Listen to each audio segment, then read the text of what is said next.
اگه بگن آقا دینتون چیه، ما دین عشق، ما دینمون دین عشقه، جوهر دین رو ما داریم.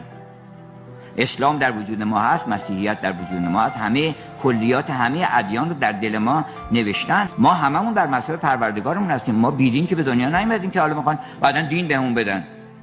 ما رو خداوند با دین خودش به دنیا آورده. فطرت الله التي فطر الناس علیها، این فطرت خداست. فطرت خدا بر صراط مستقیم، ان ربی علی صراط مستقیم.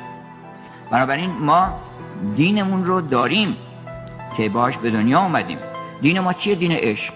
کار ما اصلی ما برین دنبال عشقتون، برین دنبال عشقتون، برین دنبال زیبایی، برین دنبال پروردگارتون. پروردگارتون زیباست. هر چی زیبایی بیشتر درک بکنی به اون نزدیک میشی.